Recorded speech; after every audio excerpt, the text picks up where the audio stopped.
Actually मेरा belt ख़राब हो गया है, तो हमारे नवसारी में एक फेमस शॉप है कानपुर बेल्ट। यहाँ पे बेल्ट अगर एक बार आपने बेल्ट परचेस कर लिया है ना, तो समझ लीजिए कम से कम 4 से 5 साल तक वो बेल्ट ख़राब होता ही नहीं। और प्योर लेदर का आता है, और ये डायरेक्ट तो कानपुर से आता है, क्योंकि कानपुर में बहुत मैन्युफैक्चरिंग फैक्ट्री और हमारे बहुत पुराने उनके साथ फ्रेंडशिप है। इसलिए हम लोग बीवी जी के साथ आए हैं कानपुर बेल्ट में लेने के लिए। इनका सिंबल है कानपुर बेल्ट।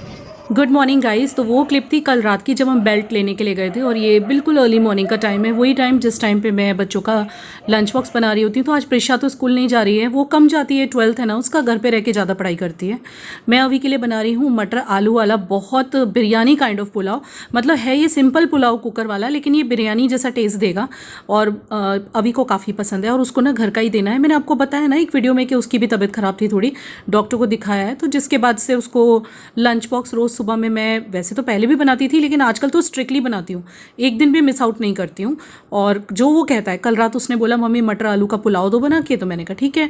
तो इसके लिए मैंने देसी घी में तड़का लगा रही हूँ कि थोड़ा सा ही पुलाव बन रहा है बस अभी के लिए, और ये बिरयानी टाइप बना रही हूँ मैं, ठीक है। अब देखना इसका टेस्ट भी बिरयानी जैसा आएगा।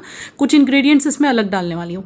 तो मैं इसमें घी में तड़का लगा रही हूँ। देसी घी में मैंने हींग जीरा डाला है और प्याज और हरी मिर्ची डाल दी हुई है, और मटर और आलू कट करके रखे हैं। तो सुबह सुबह के वक्त विवेक आज उठे हैं, कभी उठते हैं कभी मैं उनको सोने भी देती हूँ, बट अभी तो कल मेरी तबीयत ख़राब थी ना, तो वो उठ ही गए हुए हैं।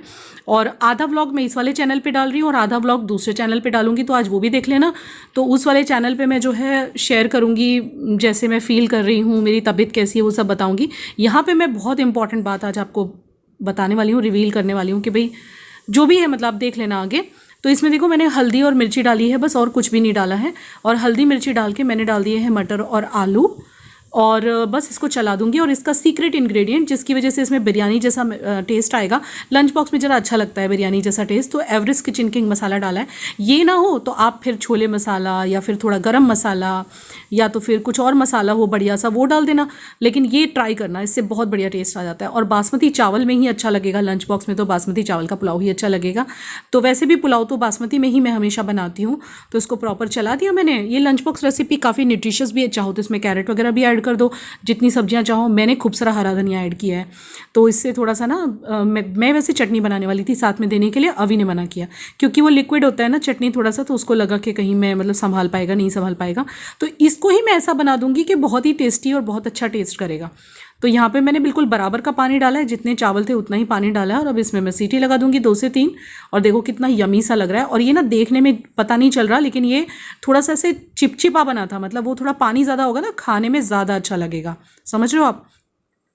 तो ये अभी अब जा चुका है और ये हो चुकी है सुबह, और मैं थोड़ा सा आराम कर रही थी। और जब प्रिशा घर पे होती है तो हमेशा हेल्प तो करती है, लेकिन अभी तो स्पेशल क्योंकि तबीयत जो बिगड़ गई थी मेरी, तो मुझे बोली मम्मी आप ये कुछ नहीं करोगी, क्योंकि ये रोज़ मेरा रूटीन होता है। मैं रोज़ इस सोफ़े को वीक में एवरीडे इस तरह से टॉवल से झाड़ देती हूँ। ये एक मैंने टॉवल ही बनाई हुई है, और वीक में एक बार सैटरडे या संडे को फिर हम वैक्यूम लगाते हैं।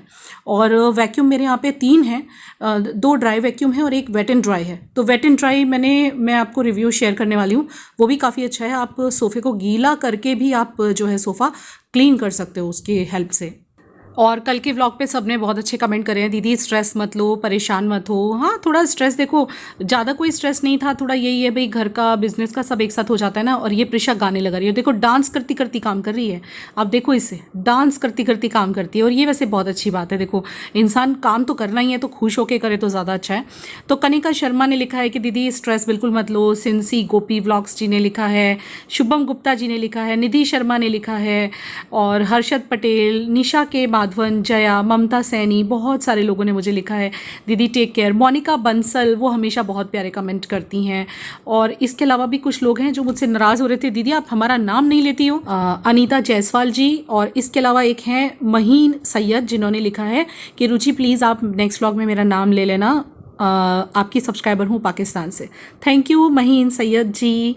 और सृष्टि के लिख रही हैं कि बेचारा अभी कभी कभी बोलता है कैमरा पे, कितना क्यूट है। Thank you. Jyoti Sunil Tiwari, then Raman Gill, everybody said कि ध्यान रखो दीदी अपना। Thank you so very much.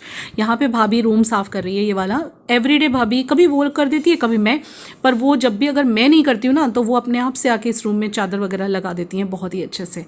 She is very sweet heart. और मेरी तबीयत भी अब बिल्कुल ठीक है, चिंता मत करिएगा। बाकी नए वाले चैनल पे आपको मेरी तबीयत का अपडेट मिल जाएगा।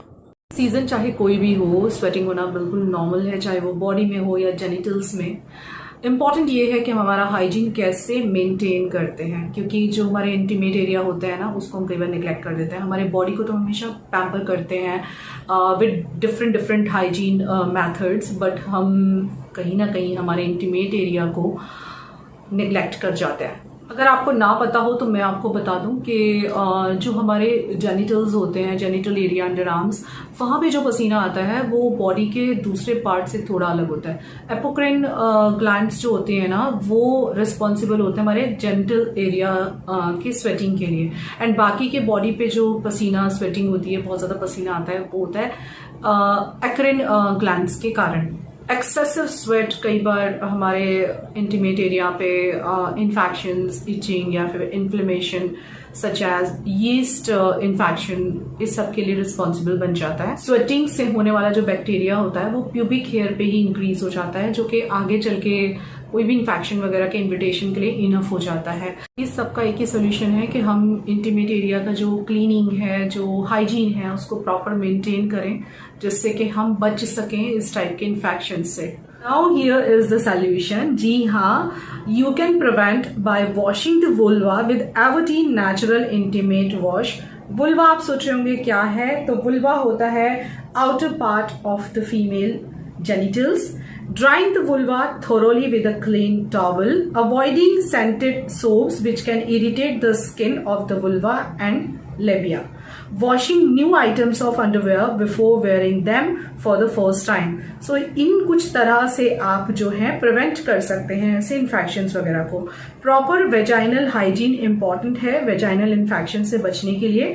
जैसे हमें पता है vagina has self cleaning property, तो हमें वुल्वा को क्लीन एंड ड्राई रखना चाहिए, बिकॉज बैक्टीरिया वुल्वा से ही वेजाइना में एंटर करेगा। As I already mentioned you that you can use Avotine Natural Intimate Wash because इसमें है नीम, जो हेल्प करता है वेजाइनल यीस्ट इन्फेक्शन, कैंडिडा भी कह सकते हैं इसे, इससे बचने में, और उससे होने वाली इचिंग और बर्निंग सेंसेशन से। टी ट्री ऑयल एक पावरफुल शील्ड प्रोवाइड करता है जो हमें बैक्टीरिया और फंगल इन्फेक्शन से बचाता है। साथ ही साथ एलोवेरा भी है जो हमारे स्किन को स्मूथ और प्रिवेंट करता है इन्फ्लेमेशन से। अगर आप एवरटीन का natural intimate wash daily use करते हैं ना, तो आप ये सभी होने वाले infection, itching, burning etcetera problem से प्रोटेक्ट कर लेते हैं। तो गाइज बहुत ही अच्छा प्रोडक्ट है, डिस्क्रिप्शन बॉक्स में मैं लिंक छोड़ रही हूँ। अब इंटीमेट एरिया का जो हाइजीन मेंटेन करना है वो आपके लिए बिल्कुल भी मुश्किल नहीं होने वाला है with this product. Description box में लिंक है, चेकआउट जरूर कर लीजिएगा। तो मैं आ गई हूँ नहा के। तो आप देखेंगे, देखिए ये वाला कुर्ता जो मैंने पहना हुआ है, ये वाला व्लॉग भी आप मुझे इसी में देखेंगे, और नए चैनल पे भी मैं इसी कुर्ते वाला व्लॉग डालूंगी, क्योंकि ये सेम डे के व्लॉग होने वाले हैं।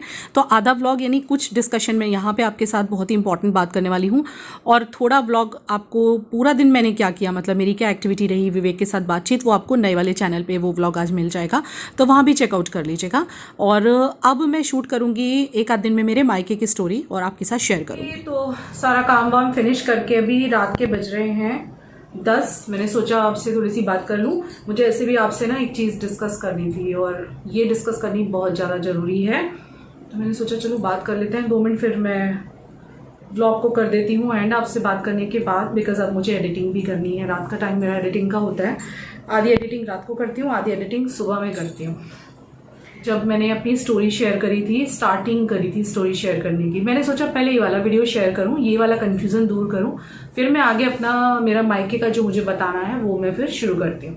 तो पहले मैं ये चीज़ क्लियर कर देती हूँ, बिकॉज नहीं तो ये कंफ्यूजन बहुत बड़ा, कुछ लोगों ने बहुत बड़ी उंगली उठाई है। बहुत सारी तरह तरह की लोगों ने अपने हिसाब से कहानी को तोड़ने मरोड़ने की कोशिश की।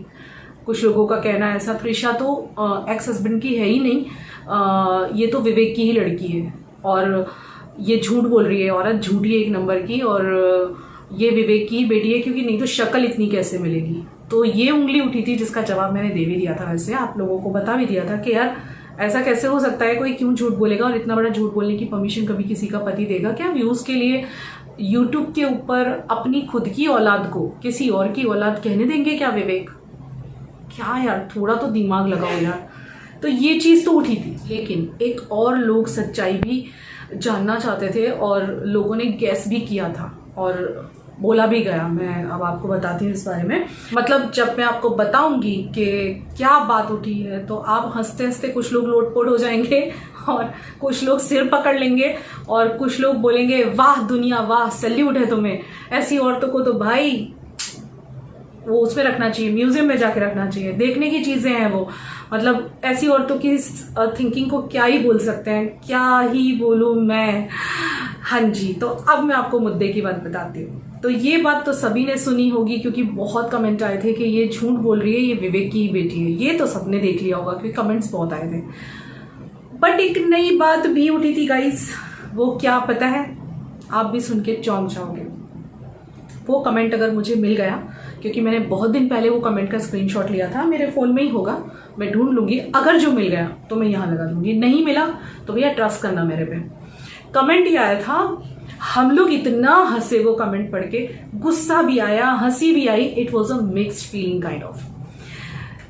आप लोग भी हंसोगे। कमेंट ये था कि ये झूठ बोल रही है, बहुत बड़ी झूठी है, और ये जो बच्चे हैं ये विवेक की पहली वाइफ के हैं। जी हाँ, विवेक की पहली शादी हो चुकी है और ये दूसरी बीवी है विवेक की। और ये जो दोनों बच्चे हैं, ये बिल्कुल ही नई बात आ गई है गाइस, ये जो दोनों बच्चे हैं वो पहली बीवी के हैं विवेक की, अवी और प्रिशा। और ये औरत विवेक की जिंदगी में तब आई जब प्रिशा 12 साल की थी।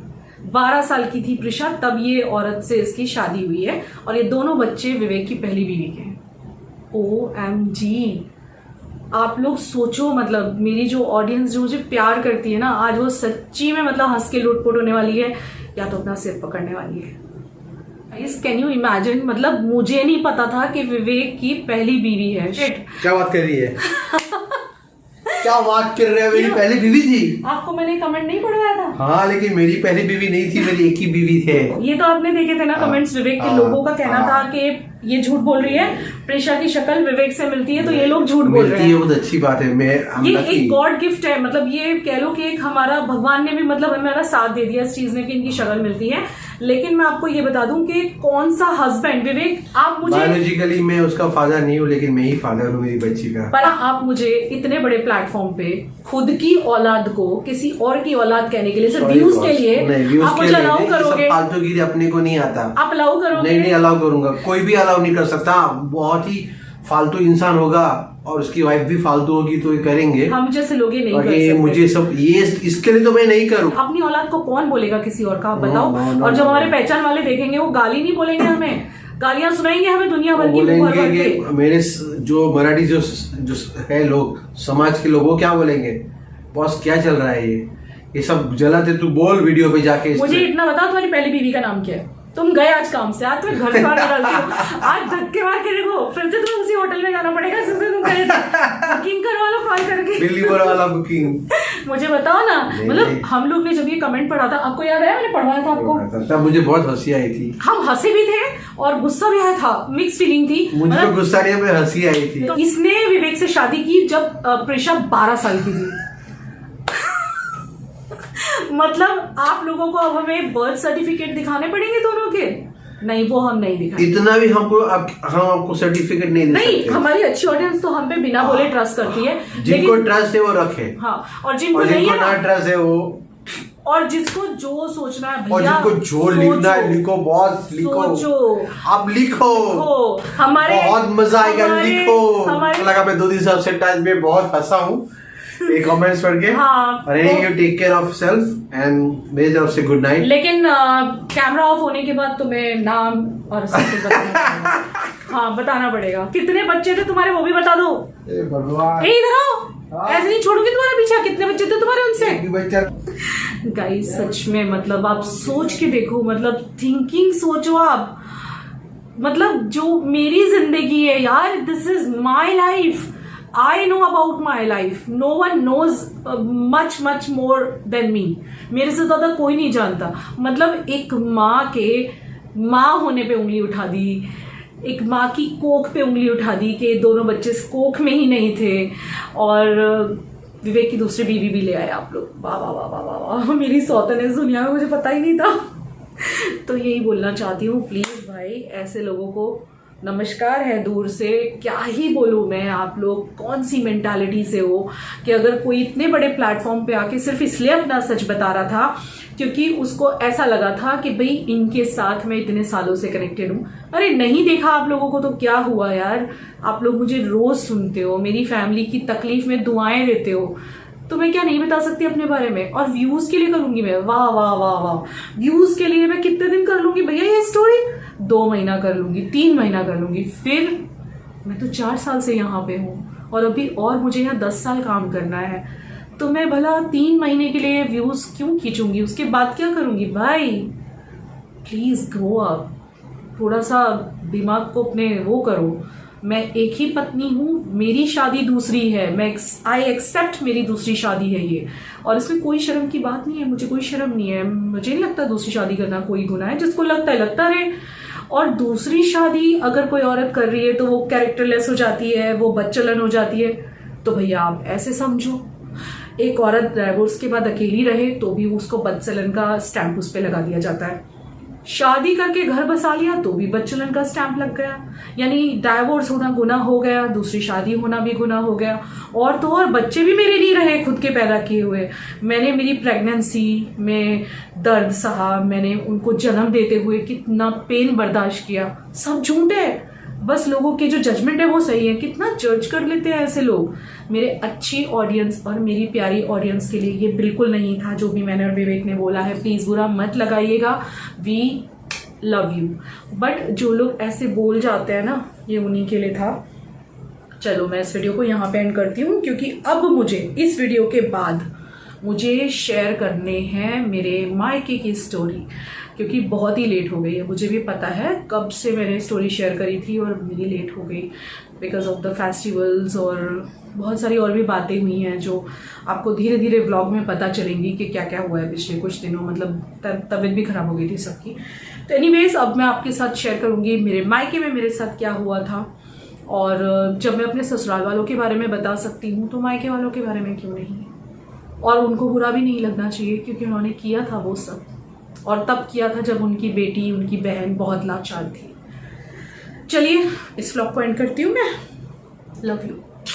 और आई थिंक आपको पता चली गया होगा। और भैया जिसने लिखा था ना उसको ये कह के मैं ब्लॉग एंड कर रही हूँ कि अगर आपको मेरी सौतन का यानी विवेक की पहली बीवी, सॉरी मैं तो दूसरी हूँ, एड्रेस मिल जाए ना तो मुझे ज़रूर बता देना। आई रियली वांट टू सी, मुझे देखना है वो कैसी दिखती थी, और मेरे बच्चों को भी उसकी माँ से मिलवा दूँ ना मैं, है ना। Love you, bye.